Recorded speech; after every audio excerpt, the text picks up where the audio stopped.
¿Qué pasa cuando decidimos realizar un tratamiento ideal en odontología, pero el paciente no presenta condiciones adecuadas para hacerlo? Como por ejemplo la colocación de un implante dental, el mejoramiento de adaptación de una prótesis, entre otros problemas. Como alternativa para la corrección de estos defectos, contamos con los injertos óseos, que es de lo que estaremos hablando a partir de ahora en las siguientes diapositivas. En cuanto al mecanismo de los injertos óseos, hablamos que las células vivas fundamentalmente de la región trabecular pueden vivir y formar realmente un producto osteoide. El suministro sanguíneo y el número de las células influyen normalmente en ese resultado. Este proceso de efecto osteógeno disminuye al cabo de 4 semanas. Al reabsorberse el hueso, puede liberar proteínas para formar hueso por el proceso osteoinductivo. Este comienza aproximadamente al cabo de 6 semanas y se puede prolongar durante 6 meses. El hueso cortical es la principal fuente de estas proteínas. Una gruesa placa cortical sobre el injerto puede impedir que el tejido fibroso invada la zona y actúa como una membrana de poros pequeños dirigiendo la regeneración. El andamio del injerto óseo también puede formar tejido óseo por el efecto osteoinductivo al ir formándose nuevo hueso mediante una sustitución progresiva. En cuanto a los injertos óseos, estos se pueden clasificar según su origen en autoinjertos, aloinjertos, senoinjertos y aloplásticos. En cuanto a su localización anatómica, al ser implantados pueden ser ortotópico o heterotópico. Y en cuanto a la arquitectura del tejido, pueden ser corticales, esponjosos, córtico-esponjosos u osteocondrales. Los injertos óseos, según su localización anatómica al ser implantados, puede ser ortotópico, que es un tejido trasplantado a una zona anatómica similar a la de su origen, o heterotópico, que es un tejido trasplantado a una zona anatómica diferente a la de su origen. En cuanto a los materiales osteoconductores, tenemos hueso, biomateriales, cerámicas e injertos compuestos. Se puede decir que el autoinjerto es el gol estándar cumpliendo los 3 procesos de regeneración, mientras que los aloinjertos generan osteoconducción y osteoinducción. En cuanto a los biomateriales como la matriz ósea desmineralizada y el colágeno, no se da el proceso de osteogénesis, pero sirve como vehículo para la osteoinducción y osteoconducción. Las cerámicas, como el fosfato tricálcico y cementos de fosfato de calcio, son osteoconductivos, que proveen un soporte inicial, además de ser biocompatibles. Los injertos compuestos, como TCP-BMA, que son aspirado de médula ósea, nos generan soporte y tienen buenas propiedades osteoconductivas, osteoinductivas y osteogénicas. Las BMP sirven como osteoinductoras. En cuanto a la clasificación de los injertos óseos, recordemos que un autoinjerto es un tejido tomado del mismo individuo, con mejores resultados cumpliendo la regeneración ósea y presenta propiedades de osteogénesis, osteoconducción y osteoinducción. Un aloinjerto es un tejido tomado de la misma especie, tiene capacidad osteoinductiva y osteoconductiva. El proceso es más lento y con mayor grado de pérdida de volumen. Pueden estar congelados, liofilizados o desmineralizados. Los senoinjertos quiere decir que es un donador de otra especie. Según estudios, presenta bastante antigenicidad. Y los aloplásticos son sustitutos sintéticos, inorgánicos, no tóxicos, antigénicos, biocompatibles y bioactivos de injertos óseos que promueven la cicatrización por medio de la osteoconducción. La transferencia de injertos entre dos individuos genéticamente diferentes de la misma especie la llamaremos aloinjertos. Los aloinjertos, de acuerdo a la anatomía del hueso, puede ser cortical, esponjoso, segmento diaficiario y osteocondral. El procesamiento del injerto puede ser en fresco, por congelamiento, por almacenamiento. La temperatura oscila entre 85 grados centígrados y 160 grados centígrados. En cuanto a los liofilizados, que es la deshidratación máxima, se extrae el 95% del agua de matriz ósea inorgánica. Se guardan estériles a temperatura ambiente, no requieren congelación. La esterilización del injerto puede ser procesado estérilmente, irradiado con rayos gamma y óxido de etileno como medio de esterilización en frío, Su presentación puede ser en polvo, particulado, gel, pasta, chips, bloques o tiras. En cuanto a las características de los injertos, son fáciles de obtener.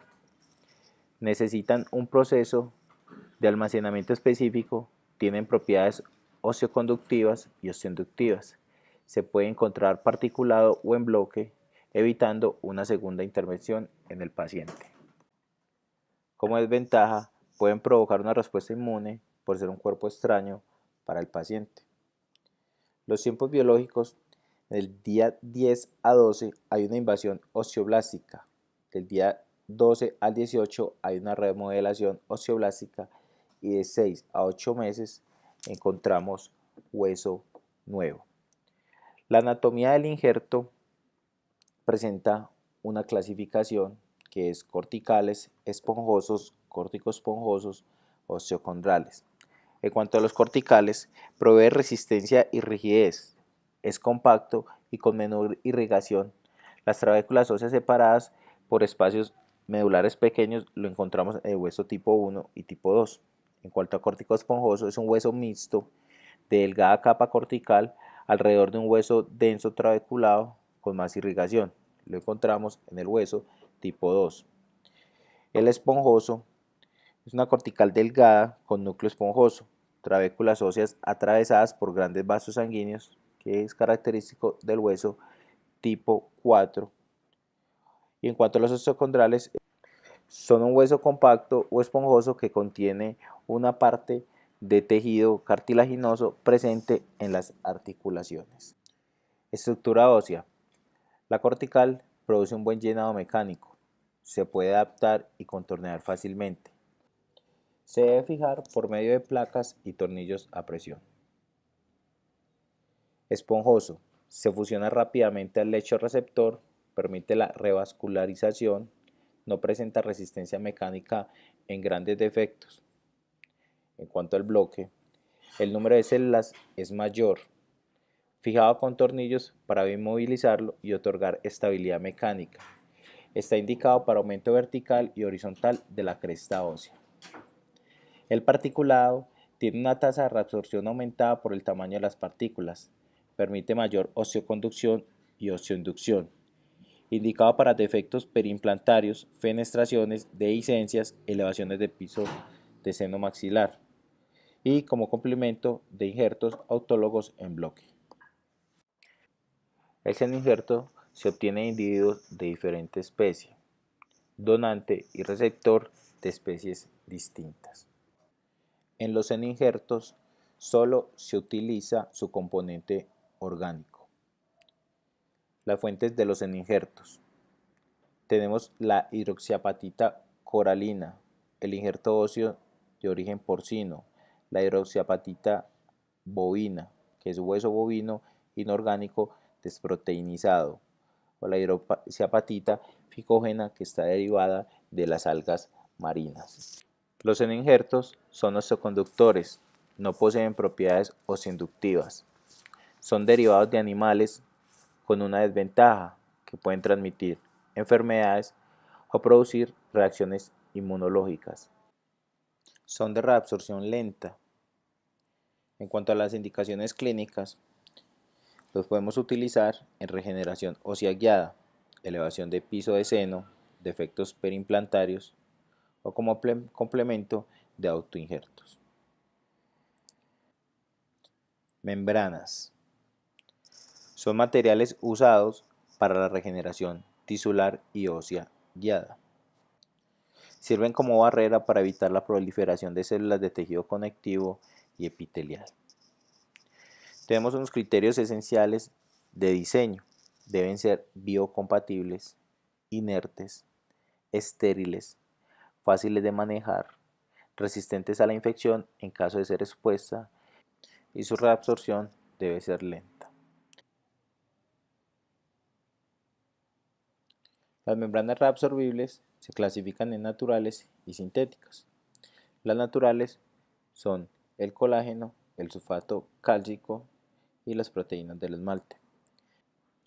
Las sintéticas son el ácido poliláctico y el ácido poliglicólico.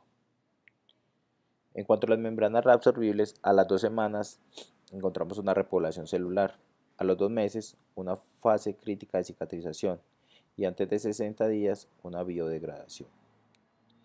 Las propiedades más importantes son: presentan una respuesta tisular favorable debido a una débil respuesta inmunológica, es maleable y puede adaptarse con la forma deseada, es semipermeable, lo que favorece el paso de nutrientes, favorece la estabilización del coágulo necesario en el proceso de regeneración, es quimiotáctica para fibroblastos, promueve la migración celular favoreciendo un cierre por primera intención, es absorbida naturalmente.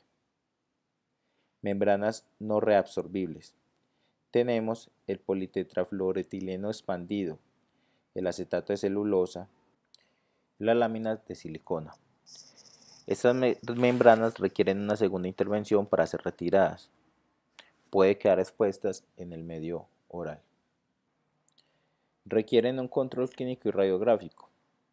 Dentro de este control se hace una remoción de la sutura, control de la respuesta o cicatrización, control de la sintomatología, control de la placa bacteriana y reprogramar controles.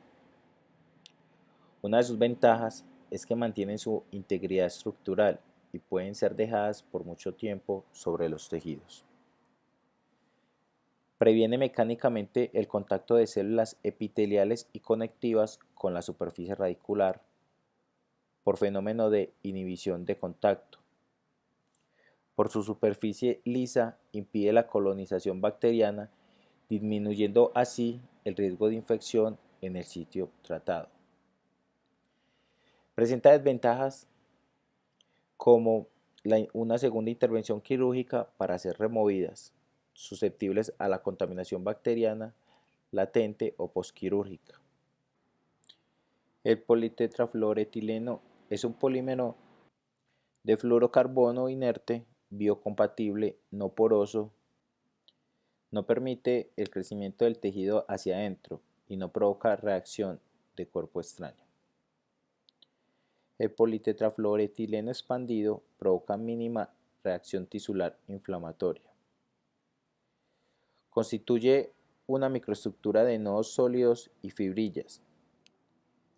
La parte parcialmente oclusiva que aísla la superficie radicular de los dientes subyacentes tiene 0.15 milímetros de espesor y 30% de porosidad, menos 8 milímetros entre los nodos. Las modificadas, como el citoplas, tienen incorporación de refuerzos de titanio, los cuales son colocados entre las dos capas del politetrafluoretileno expandido, resultando en una membrana con propiedades superficiales idénticas y fuerza mecánica mejorada. Según el diseño, las membranas pueden ser de dos tipos, oclusivas y no oclusivas. Las oclusivas bloquean e impiden completamente la migración de las células epiteliales sobre la superficie radicular. Las no oclusivas no bloquean totalmente ni impiden la migración de las células epiteliales sobre la raíz. En estas dos imágenes podemos observar el uso de una membrana no reabsorbible de politetrafluoretileno expandido reforzada con titanio. Bueno, eso es todo de nuestra presentación. Espero podamos ampliar un poquito